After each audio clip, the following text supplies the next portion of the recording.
नमस्कार साथियों, स्वागत है आप सभी का चाणक्य परी पर। आज से हम आने वाली एमपीपीएससी मेंस के लिए क्लासेस स्टार्ट कर रहे हैं और जो हमारी ये क्लास होगी आज की, ये हमारे समाजशास्त्र की होगी और जो हमारा आज का पहला चैप्टर होगा जो हमारा दे रखा है पेपर 2 के पार्ट बी में इकाई 4 में सभी संस्कार विविध संदर्भ में, उसका जो हमारा आज का पहला लेक्चर होगा। और अगर आप चैनल पर नए हैं तो चैनल को सब्सक्राइब जरूर कर लीजिएगा तथा साथ ही में बेल आइकन प्रेस कर लीजिएगा ताकि आपको आने वाली क्लासेस की नोटिफिकेशन भी मिल जाए। हम शुरू करते हैं हमारी आज की क्लास। जैसा कि आपको पता है कि संस्कार हमारे सिलेबस में दे रखा है, तो संस्कार शब्द का जो अर्थ होता है वो क्री और ई धातु में ध प्रत्यय के योग से बना है, जिसका अर्थ होता है शुद्धता या परिष्कार। तो आपसे पूछ लिया जाता है कि संस्कार शब्द का अर्थ क्या होगा, तो संस्कार शब्द का अर्थ जो होता है वो शुद्धता या परिष्कार होता है। जो मीमांसा दर्शन है उसके अनुसार जो है परिभाषा अगर हम संस्कार की देखिए तो उसके अनुसार जो है संस्कार का अर्थ जो है वो विधिवत शुद्धता से है, यानी कि जो विधि स्थापित है शास्त्रों में उसके द्वारा अगर अपने आप को शुद्ध करना ही संस्कार कहा गया है। प्राचीन भारत में संस्कार का आधार धर्म था और यह विचार व्यापक था कि संस्कार द्वारा मनुष्य जीवन को उन्नत, परिष्कृत तथा सुसंस्कृत बनाया जाता है। और अगर हम संक्षेप में बात करें तो इस संस्कार का जो ये प्रयोजन था वो ये था कि व्यक्ति के शारीरिक, मानसिक, बौद्धिक तथा वैयक्तिक तथा धार्मिक जीवन को उन्नत करना था। तो आपसे ये पूछ सकता है कि संस्कार का अर्थ क्या है, 2-3 नंबर में पूछ सकता है आपसे इस चैप्टर से। संस्कार का अर्थ क्या है, मीमांसा दर्शन के अनुसार क्या है, तो आप संस्कार का पहले एक सीधी सी परिभाषा लिख सकते हैं जैसे कि संस्कार का अर्थ जो है वो शुद्धता या परिष्कार से और मीमांसा दर्शन के अनुसार विधिवत शुद्धता है। और संस्कार का प्रयोजन व्यक्ति के शारीरिक, मानसिक, बौद्धिक और व्यक्ति तथा धार्मिक जीवन को उन्नत करना है। तो ये अगर 3 पॉइंट लिख देंगे तो आपको 3 नंबर जरूर मिल जाएंगे। आगे देखते हैं हम इसका उद्देश्य क्या है। तो जो संस्कार है हमारे भारतीय शास्त्र में उसका उद्देश्य क्या है, तो उसका उद्देश्य जो है वो शरीर और आत्मा जो है उसका शुद्धिकरण, विघ्न और बाधाओं का निवारण तथा देवताओं की अनुकंपा और आशीर्वाद प्राप्त करना था। यानी कि जो उद्देश्य होता था इस संस्कार का पुराने हमारे शास्त्रों में, तो ये था कि जो शरीर और आत्मा है उसको शुद्ध करना था और जो हमारे जीवन में आने वाले विघ्न और बाधा थी उनका निवारण हो जाता था और जो देवताओं की अनुकंपा और आशीर्वाद मिल जाता था संस्कार से। संस्कार के आगे है प्रकार। संस्कार कितने प्रकार के होते हैं, तो संस्कार टोटल 16 प्रकार के होते हैं जो इंसान के जन्म से लेकर मृत्यु तक पूरे होते हैं। इस पूरे घटना चक्र में, यानी कि जो जन्म से मृत्यु का घटना चक्र है, इसमें टोटल 16 संस्कार पूरे होते हैं। तो हमारा पहला संस्कार है वो गर्भाधान संस्कार है। तो आपसे पूछ सकता है 11 नंबर में भी पूछ सकता है जो हमारा दीर्घोत्तरी प्रश्न है कि इसकी परिभाषा बताइए, या आपको लघुत्तरी में भी पूछ लेगा तो आपको शॉर्टकट बताएंगे। तो हम बताते हैं जो गर्भाधान संस्कार क्या है।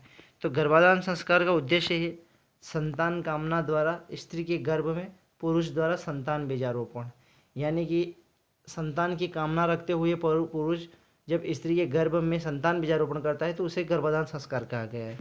इसका समय क्या होता है, तो इसका समय दे रखा है ऋतु स्नान के उपरांत चौथी रात्रि से 16वीं रात्रि के मध्य अंतिम पहर का समय, यानी ऋतु स्नान। ऋतु स्नान का अर्थ होता है कि जो महिलाओं में मासिक धर्म आता है उसके जो उपरांत जो चौथी रात्रि से जो 16वीं रात्रि के मध्य का जो अंतिम पहर होता है, जो हमारे दिन में पहले पुराने समय में समय को पहरों में बांटा गया था, तो जो रात्रि के अंतिम पहर का जो समय होता है उसकी बात कही गई है ऋतु स्नान के उपरांत चौथी रात्रि से 16वीं रात्रि के मध्य में। और इसमें भी निषेध दिया गया है कि 8वीं और 15वीं रात्रि का निषेध दिया गया है, यानी कि 8वीं और 15वीं रात्रि को ये नहीं किया जाता था। और दिन का समय भी निषेध किया गया, और ये किसके अनुसार, ये मनु एवं याज्ञवल्क्य के अनुसार। तो जो गर्भाधान संस्कार होता है उसमें मनु एवं याज्ञवल्क्य के अनुसार 8वीं और 15वीं रात्रि निषेध और दिन का समय भी निषेध माना गया है। इस गर्भाधान संस्कार के अन्य नाम हैं निषेक, या इसको ऋतु संगम भी कहा जाता है, इसको चतुर्थी कर्म भी कहते हैं तथा चतुर्थी होम भी कहा गया है। यानी कि जो गर्भाधान संस्कार है इसके अन्य नाम ये है चतुर्थी क्रम, चतुर्थी होम और ऋतु संगम। अगला संस्कार है हमारा पुंसवन संस्कार। पुंसवन संस्कार जो होता है इसका उद्देश्य पुत्र प्राप्ति व गर्भपात की संभावनाओं को समाप्त और अन्य बाधाओं का निवारण। यानी कि जो है ये आज के ज़माने में तो सही नहीं है, लेकिन पहले के ज़माने में आप सभी को पता ही है कि पुत्र प्राप्ति की ज़्यादा इच्छा रहती थी, पुत्री की नहीं थी। तो इसका उद्देश्य यही होता था पुंसवन संस्कार का, कि ताकि पुत्र संतान के रूप में हमें पुत्र मिल जाए तथा जो गर्भपात की संभावना होती है उसको समाप्त कर दिया जाए, और जो अन्य बाधाएं आती है गर्भपात होने में या जो गर्भ धारण करने में उनका निवारण हो सके, तो उसके लिए पुंसवन संस्कार किया जाता था। और ये कब किया जाता था? तो इसका समय जो है वो गर्भाधान के तीसरे महीने में किया जाता था। तो यानी जो गर्भधारण होता था उसके बाद तीसरे महीने में पुंसवन संस्कार किया जाता था। और इसको कैसे करते हैं? तो रात्रि के समय में गर्भवती स्त्री के जो नाक का जो दाहिना छेद होता है उसमें बरगद की छाल का रस डाला जाता था। किसकी छाल का रस डाला जाता था? बरगद की छाल का रस डाला जाता था नाक के दाहिने छेद में। तो हमारा अगला संस्कार है सीमांतोन्नयन संस्कार। सीमांतोन्नयन संस्कार में मान्यता ये है कि कुछ व्याधियाँ यानी कि राक्षसियाँ गर्भ समाप्त करने और भावी संतान को पीड़ा और हानि पहुंचाने का प्रयास करती है। इसलिए गर्भवती स्त्री के केशों, सीमान्नत यानी कि केशों को सीमान्नत भी कहते थे, को ऊपर उठाया जाता है। यानी कि कुल मिलाकर इसका सीधा सा आंसर ये है कि जो सीमांतोन्नयन संस्कार है उसमें जो होता था कि कुछ व्याधियाँ होती है या कुछ वो बुरी शक्तियाँ होती है, राक्षसियाँ होती है, वो गर्भ समाप्त करने का प्रयास करती है या भावी संतान को पीड़ा पहुंचाती है या हानि पहुंचाने का प्रयास करती है। तो इसलिए जो है गर्भवती स्त्री के जो केश थे उनको ऊपर उठा दिया जाता था, तो इसे सीमांतोन्नयन संस्कार कहते थे। इसका जो समय होता था वो गर्भ का चतुर्थ मास होता था। तीसरे मास में कौन सा संस्कार हुआ था? पुंसवन हुआ था। चतुर्थ मास में कौन सा हुआ है? सीमांतोन्नयन हुआ। और इसका लाभ क्या होता है कि गर्भिणी को अधिक बल अर्जित कर मानसिक और शारीरिक आराम मिलता था। यानी कि कुल मिलाकर जो आज के समय में जो गर्भ धारण करने के बाद में जो हम डॉक्टर वगैरह को दिखाते हैं, ये पहले इन संस्कारों के द्वारा किया जाता था धार्मिक मान्यताओं के आधार पर। अगला संस्कार है हमारा जात कर्म संस्कार। पुत्रोत्पत्ति के उपरांत नाभि छेदन से पहले, यानी कि ये जो संस्कार होता था, ये संस्कार जो है वो पुत्र की पैदा होने के बाद किया जाता था। यानी कि 3 संस्कार जो है वो गर्भधारण के समय के हैं, लेकिन जो जात कर्म का संस्कार है ये पुत्र की उत्पत्ति यानी कि पुत्र के पैदा होने के बाद का है, और उसके नाभि का जो छेदन करते हैं उससे पहले का संस्कार होता है जात कर्म संस्कार। इसमें क्या होता है? इसमें पिता विधिपूर्वक स्नान करता है और नांदीमुख नामक, ये याद रखना, नांदीमुख नामक पितरों का श्राद्ध व पूजन करके मंत्रोच्चारण करते हुए पुत्र को स्पर्श करते हुए सूंघता है। और स्वर्ण की शलाका किसे कहते हैं? तो शलाका कहते हैं चम्मच को, जो सोने की चम्मच थी उसके द्वारा घी तथा शहद चटाता है अपने पुत्र को। यानी कि क्या करता है? पहले वो नहाता है, फिर नांदीमुख का पितरों श्राद्ध पूजन करता है, मंत्रोच्चारण करता है, और फिर पुत्र को स्पर्श करते हुए सूंघता है, और उसके बाद स्वर्ण की शलाका या चम्मच से घी तथा शहद चटाता है। इसका उद्देश्य क्या है जात कर्म संस्कार का? तो इसका उद्देश्य है संतान पर पड़ने वाली अनिष्टकारी बाधाओं का निवारण करना। यानी कि जो संतान के ऊपर जो बाधाएं आती है उसका अनिष्टकारी बाधाओं का निवारण कर दिया जाता था इससे। अगला है नामकरण संस्कार। यह संस्कार हमारा आज भी प्रचलित है। इसमें क्या किया जाता था? मनु के अनुसार 10वें या 12वें दिन प्रसूति की समाप्ति के बाद, यानी कि जब बच्चा पैदा हो जाता है और उसके बाद उसको 10 या 12 दिन हो जाते हैं तो उसका नामकरण संस्कार किया जाता है। और इसका जो आयोजन है वो प्रसूति की समाप्ति के बाद किया जाता था, अतः नामकरण संस्कार में जन्म से 10वें दिन या उसके बाद संपन्न किया जाता था। इसके आयोजन में जो है वो शुभ तिथि देखा जाता था, मुहूर्त देखा जाता था कि कौन सा मुहूर्त शुभ है, और उसके अलावा महत्व होता था, और देव पूजन और यज्ञ किया जाता था, और धार्मिक क्रियाओं का संपादन करके जो कर्णप्रिय और शोभनीय तथा अर्थपूर्ण नाम दिए जाते थे। और नाम कैसे होते थे? तो जो ब्राह्मण का पुत्र होता था उसको मंगल सूचक नाम दिया जाता था, क्षत्रिय को बल सूचक नाम दिया जाता था, वैश्य को धन संपदा, और जो शूद्र होते थे उसको निंदा सूचक शब्द दिया जाता था। यानी कि जब पहले जो थी वो वर्ण व्यवस्था प्रचलित थी, और जो ये नामकरण व्यवस्था थी ये भी वर्ण व्यवस्था पर आधारित थी। तो जो नामकरण संस्कार में क्या किया जाता था कि पहले 4 वर्ण थे, ब्राह्मण, क्षत्रिय, वैश्य, शूद्र। तो ब्राह्मण को जो है वो मंगल सूचक यानी कि जिस नाम से सुनकर मंगल का अनुभव हो उसको ब्राह्मण का शब्द पुत्र को दिया जाता था।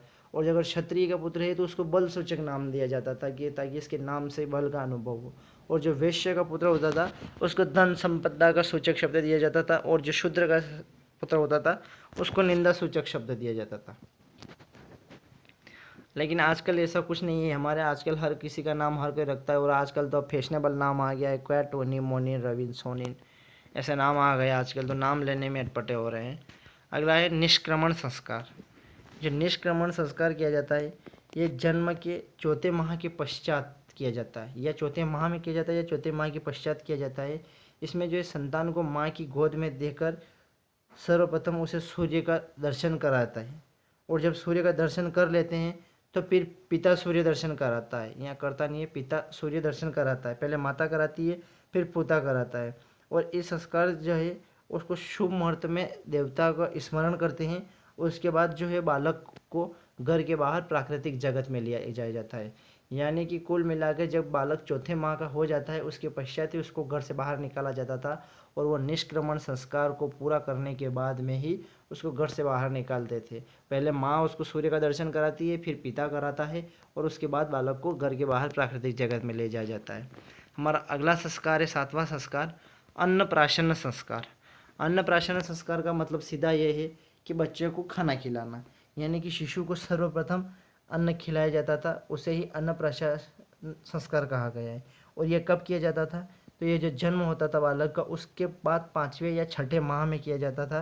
और इस संस्कार में जो है शहद, घी, दही, दूध और पके हुए चावल का मिश्रण शिशु को चटाया जाता था, और इसको इन पांचों को चटाने के बाद में ब्राह्मण भोजन कराया जाता था, और तब अन्नप्राशन संस्कार पूर्ण हो जाता था। यानी कि ब्राह्मण भोजन भी इसमें जरूरी था। तो अन्नप्राशन संस्कार कब होता था? तो ये 5वें या 6ठे माह में होता है, और इसमें शिशु को सर्वप्रथम खाना खिलाया जाता है। अगला है चूड़ाकर्म संस्कार। चूड़ाकर्म संस्कार जब बालक जो था वो 1 वर्ष का हो जाता था या 3 वर्ष का होता था, तब उसका चूड़ाकर्म संस्कार होता था। कितने का होता था? 1 वर्ष या 3 वर्ष पश्चात। यानी कि ऐसी सीरीज चलती थी, पहले 1 में कराया, नहीं फिर 3 में, फिर 5 में, फिर 7 में, इस प्रकार उसका कराया जाता था। और जो माता जो थी उसकी, वो ब्राह्मणों को भोजन कराती है, और फिर बालक को स्नान कराकर उसे नवीन वस्त्र पहनाकर गोद में लेकर अग्नि के पश्चिम में बैठती थी। किस दिशा में बैठती थी? तो अग्नि के पश्चिम दिशा में बैठती है। और पिता जो है वो मंत्रोच्चारण करता था। क्या करता था? मंत्रोच्चारण करता था। और सूखा, यानी कि जो हमारे पीछे यहाँ पर खोपड़ी में एक शिखा छोड़ी जाती थी, और उसके अलावा शेष केश सारे थे उसको काट दिए जाते थे। और इस कृत्य का जो प्रयोजन है वो बच्चों के केशों को जादू टोना अथवा अमंगलकारी शक्तियों के प्रभाव से बचाना था, इसलिए उसके केशों को काट दिया जाता है। और इसे मुंडन संस्कार भी कहते हैं, और ये हमारा आज भी प्रचलित है। आज भी बहुत सारी जगह मुंडन किया जाता है बच्चों का। अगला है कर्णवेद संस्कार। हमारा 9वां संस्कार है, कौन सा है? कर्णवेद संस्कार। कर्णवेद संस्कार क्या किया जाता था? यानी कि जो सुई की नोक होती थी उसे कानों का छेदन होता था, और उस छेदन में सोने की बाली पहना दी जाती थी। जैसे आज भी होता है कि कान छेद किए जाते हैं और उसके बाद फोड़ दिए, उसके बाद बाली पहना दी जाती है। आजकल तो कान, नाक, गला सब कुछ छेद करने लगे, और तो ठीक नाभि में भी छेद करके पहनने लगे लोग, जीबान पे, होठ पे, न जाने कहाँ कहाँ अब तो छेद करवा के बालियाँ पहनने लगे हैं। लेकिन पहले यह कर्णवेद संस्कार होता था, कान में छेद होता था और सोने की बाली पहना दी जाती थी। लेकिन इसका प्रचलन जो पहले था वो एक अलंकरण, यानी कि एक शोभा अलंकार के रूप में उसका प्रयोग होता था। लेकिन इसका एक महत्व ये भी है कि आपको पता होगा कि बहुत सारी जगह बोला जाता था कि अगर किसी की आंत उतर गई है, आंत उतरना बोलते हैं इसको तो हमारी गांव की भाषा में, अब आपके उधर क्या बोलते हैं ये मेरे को पता नहीं है। तो जो आंत उतर जाती है तो उस वक्त भी बालक के, जिसकी भी उतरती है, उसके कान में छेद करके उसको एक बाली पहना दी जाती है। शायद वो तांबे की होती है, या मेरे को इतनी फिक्स पता नहीं है, लेकिन उससे उसका होता है। तो लेकिन ये पहले तो क्या था कि ये सिर्फ अलंकार के रूप में प्रयोग होने लगा, लेकिन इसका जो आगे चल कर ये उपयोगी सिद्ध हुआ, क्योंकि जिन बच्चों के कान में छेद होता था ये देखा गया कि उनमें वो आंत उतरने की प्रॉब्लम बहुत कम होती थी, और जिनमें होती थी उनके कान को छेद कर दिया जाता था यहाँ से, तो उसमें वो प्रॉब्लम ठीक हो जाती है उसकी। तो यही कर्णवेद संस्कार का महत्व था। अगला है हमारा विद्यारंभ संस्कार। विद्यारंभ संस्कार यानी कि इसके नाम से ही पता चल रहा है जैसे कि विद्यारंभ संस्कार। तो इसका जो है ये जन्म के 5वें या 7वें वर्ष में किया जाता था। यानी कि कोई शिक्षा आज ही हमारी सरकारों ने नियम नहीं बनाया है कि जब 5 वर्ष का बच्चा होगा तभी शिक्षा दी जाती है। ये पहले से ही नियम चले आ रहे हैं हमारे पुराने ज़माने से। क्या कह रहे हैं कि 5वें या 7वें वर्ष में ही विद्यारंभ संस्कार का आरंभ होता था, और ये उपनयन संस्कार से पहले किया जाता था। जो उपनयन संस्कार होता है, अगला संस्कार आएगा उपनयन संस्कार, उससे पहले विद्यारंभ संस्कार होना जरूरी है। और विद्यारंभ जो है वो स्वर्णमाला, स्वर और व्यंजन का ज्ञान कराया जाता था, और इस संस्कार में शुभ मुहूर्त में शिक्षक द्वारा कास्ट की तख्ती पर, जो कास्ट होता है उसकी तख्ती पर ओम और स्वास्तिक के साथ वर्णमाला लिखकर संतान को अक्षर का ज्ञान कराया जाता था। और इसका उद्देश्य क्या होता था कि बच्चों का मानसिक और बौद्धिक गुणों का विकसित करना था, यानी कि उनको कुल मिला के पढ़ा लिखा दिया जाता था इस संस्कार के द्वारा। और उसके बाद उनकी पढ़ाई लिखाई शुरू हो जाती थी, यानी कि ये शुरुआत बोली जाती है। अभी जो हम, जैसे कि आपको पता हो, स्कूल खुलते हैं जब 15 जून को, 1 जुलाई वगैरह को, तो प्रवेश उत्सव मनाया जाता है, नए नए बच्चों का एडमिशन किया जाता है, उनको स्कूल में बुलाया जाता है, मिठाइयाँ बांटी जाती है। तो कुल मिलाकर ये भी वैसा ही है कि पहले उनको विधि विधान से किया जाता था और बच्चों को ज्ञान कराया जाता था। अगला संस्कार है हमारा उपनयन संस्कार। उपनयन संस्कार क्या है? ये सर्वाधिक महत्व है, जितने भी संस्कार है उसमें उपनयन संस्कार का सर्वाधिक महत्व था। और इसे यज्ञोपवीत संस्कार भी कहते थे। क्या कहते थे इसको? यज्ञोपवीत संस्कार। और इसमें जो है वो ब्राह्मण के पुत्र का 8वें वर्ष में, क्षत्रिय के पुत्र का 11वें में और वैश्य का 12वें महीने में होता था।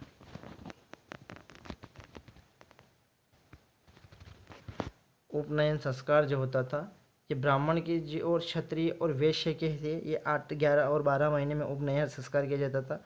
और यज्ञोपवीत के समय से जो है वो बालक ब्रह्मचारी हो जाता है, क्योंकि गुरु अथवा आचार्य के समीप जाता है तो गुरु उसे जो है वो ब्रह्मचार्य मागादिति कहलवाते थे। तो यानी कि इस संस्कार के द्वारा कुल मिला के उसके जीवन में ब्रह्मचार्य का पालन करना शुरू कर दिया जाता है। और यानी कि कुल मिला के इसकी परिभाषा ये है कि जब से आपको ब्रह्मचार्य का पालन करने की शुरुआत हुई है उस वक्त से आपका उपनयन संस्कार हो गया है, यानी कुल मिलाकर यज्ञोपवीत संस्कार भी बोला जाता था। अगला है हमारा वेदारंभ संस्कार। वो पहले विद्यारंभ था और फिर उपनयन हुआ और फिर वेदारंभ संस्कार हुआ। उपनयन संस्कार के उपरांत मनु के अनुसार वेद अध्ययन से पूर्व आचमन करके ब्रह्मांजलि बांधकर हल्के वस्त्र धारण करके जितेंद्रिय होना चाहिए और वेदारंभ के पूर्व व पश्चात ओम का उच्चारण करना चाहिए। तो यानी कि इस संस्कार का जो आयोजन था वो कुल मिलाकर विद्यार्थी को वेदारंभ, वेद की शिक्षा प्रारंभ कराई जाती थी और यहाँ से उसकी जो पढ़ाई लिखाई स्टार्ट हो जाती थी बच्चे की, उसे वेदारंभ बोला गया है। अगला है हमारा केशांत संस्कार।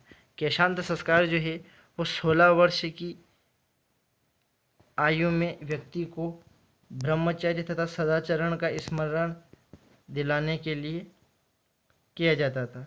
और 16 वर्ष की आयु में किया जाता था इसको, और इससे बालक को जो है वो ब्रह्मचार्य और सदाचरण का स्मरण हो जाता है, यानी कि ब्रह्मचार्य कैसे क्या होता है उसकी दी जाती थी। और उसके बाद ही उसको केशांत संस्कार किया जाता था। और इस संस्कार में जो है वो दाढ़ी मूछ का पहली बार शौर कर्म किया जाता था। और इस संस्कार के अवसर पर आचार्य जो है ब्राह्मण बोलते हैं जिसको, उसको दान में गाय दी जाती थी। तो ब्राह्मण को क्या दी जाती थी? गाय दी जाती है। ब्राह्मण की जगह आचार्य को भी दी जाती थी, तो ये भी याद रखना, आचार्य को भी दी जाती थी। और ये 16 वर्ष की आयु में पूरा होता था। अगला है हमारा समावर्तन संस्कार। समावर्तन संस्कार का अर्थ होता है ब्रह्मचार्य आश्रम का अंतिम संस्कार। ब्रह्मचार्य की शुरुआत कहाँ से हुई थी? तो ब्रह्मचार्य की शुरुआत हुई थी उपनयन से।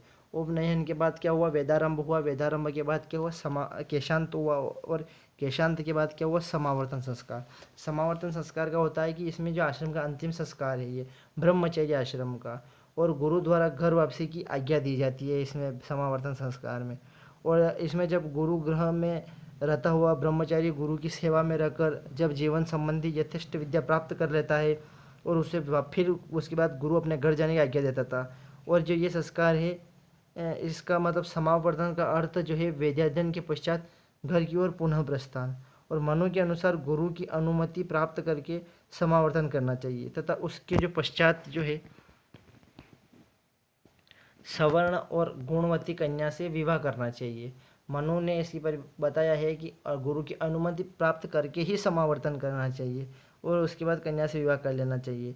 इस संस्कार के लिए निर्धारित तिथि पर मध्याह्न के समय जो ये संस्कार था उसके लिए जो निर्धारित तिथि होती है उसमें मध्याह्न यानी कि जो दोपहर का समय होता है उसमें ब्रह्मचारी गुरु जो होता है उसके चरणों में प्रणाम करते थे तथा कुछ सुविधाओं द्वारा वैदिक अग्नि को आहुति प्रदान करते थे और इस संस्कार को पूरा कर दिया जाता था। हमारा जो लास्ट अगला संस्कार है विवाह संस्कार। विवाह संस्कार जो है इसको किया जाता है, महत्वपूर्ण संस्कार है और ये व्यक्ति को जो है वो नवीन सामाजिक जीवन में प्रवेश दिलाता है विवाह, और एक नए जीवन की राह दिखाता है विवाह उसे। तो पर उसको ये क्या करता है विवाह संस्कार, कि सामाजिक स्थिति प्रदान नहीं करता, बल्कि वह दायित्व भी सौंपता है कि वह संपूर्ण समाज और संस्कृति की रक्षा के लिए आवश्यक है। जैसे कि आज अगर कोई भी बालक शादी करेगा तो ये तो ज़रूरी नहीं है कि वो सामाजिक स्थिति में प्रदान कर रहा है। आज उसकी शादी करने के बाद उसका जो है जिम्मेदारी हो जाएगी उसकी पत्नी के प्रति, उसके होने वाले बच्चों के प्रति, अपने सास ससुर के प्रति। वो जो पत्नी है उसकी भी अपने सास ससुर के प्रति हो जाएगी, अपने ननंद भौजाई के प्रति जिम्मेदारी हो जाएगी। तो एक सामाजिक जीवन में ही नहीं प्रवेश करते उस, बल्कि उसके अलावा उनके ऊपर दायित्व भी सौंप दिया जाता है, और संपूर्ण समाज और संस्कृति की रक्षा के लिए आवश्यक है। क्योंकि वो समाज और संस्कृति को वो आगे बढ़ा रहे हैं, वो उनकी शादी हो रही है, वो एक दूसरे के साथ रह रहे हैं, वो रिश्ते निभा रहे हैं, उनके बाद उनकी संतान होगी, और इसी प्रकार से आगे समाज और संस्कृति बढ़ती रहेगी। जो विवाह जो है वो होम और पाणी ग्रह, हृदय स्पर्श, सप्तपदी, अश्मारोहण, सूर्यावलोकन, ध्रुव दर्शन, त्रिराग व्रत व चतुर्थी क्रम आदि संपादित किए जाते थे। ये इस प्रकार के विवाह किए जाते थे। विवाह होम, पाणी ग्रह, हृदय स्पर्श, सप्तपदी, अश्मारोहण, सूर्यावलोकन, ध्रुव दर्शन, त्रिराग व्रत, चतुर्थी क्रम आदि विवाह होते थे। और हमारा लास्ट संस्कार है अंत्येष्टि संस्कार। जो अंत्येष्टि संस्कार है ये अंतिम संस्कार होता था। टोटल 16 संस्कार होते थे, और जो हमारा संस्कार आरंभ होता था वो गर्भाधान संस्कार से आरंभ होता है, और कहाँ पर आकर ख़त्म होता है, अंत्येष्टि संस्कार पर आकर ख़त्म होता है। तो अंत्येष्टि संस्कार जो है वो अंतिम संस्कार है, और इस संस्कार में क्या है, वो मनुष्य की अलौकिक लीला जो है उसकी पूर्णाहुति हो जाती है। यानी कि जो आप ज़िंदगी में आया है मनुष्य, उसकी यहाँ पर ज़िंदगी ख़त्म हो जाती है, और जितने भी उसको लीला रचानी थी ज़िंदगी भर उसने वो रचा ली, और उसकी यहाँ पर पूर्णाहुति लग जाती है। और उसके बाद हिंदुओं में जो है समाज में मृत्यु जो है वो धार्मिक रूप देकर एक आध्यात्मिक विचार का अंग बना दिया गया है। जो मृत्यु है उसको हिंदू धर्म में क्या कर दिया गया है कि धार्मिक रूप दे दिया गया है, और आध्यात्मिक विचारधारा का अंग बना दिया गया है। और हिंदू में अंत्येष्टि संस्कार प्राचीन शास्त्रोक्त विधि से आज भी संपन्न किया जाता है। प्राचीन शास्त्रोक्त विधि से किया जाता है, जैसे कि प्राचीन शास्त्रोक्त विधि में देख लीजिए, एक आर्य पद्धति से भी अंतिम संस्कार किया जाता है, जिसमें वो अग्नि जो लाश को जलाया जाता है जब, तो उस वक्त उस जलती हुई क्या बोलते हैं उसको, माइंड में क्लिक नहीं कर रहा है आंसर मेरे, जो इंसान जल रहा होता है उसे कुछ बोलते हैं, तो उसमें हवन किया जाता है, तो उसे ही बोलते थे।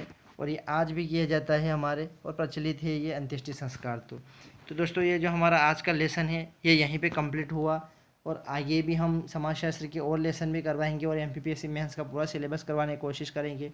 और हमें आपके सपोर्ट की बहुत ज़रूरत है, क्योंकि चाणक्य परी कोई बड़ी संस्थान नहीं है, ये आपका ही संस्थान है और आपके लिए काम कर रहा है, तो आपके सपोर्ट की ज़रूर आवश्यकता है। तो मिलते हैं नेक्स्ट वीडियो में। जय हिंद, जय भारत।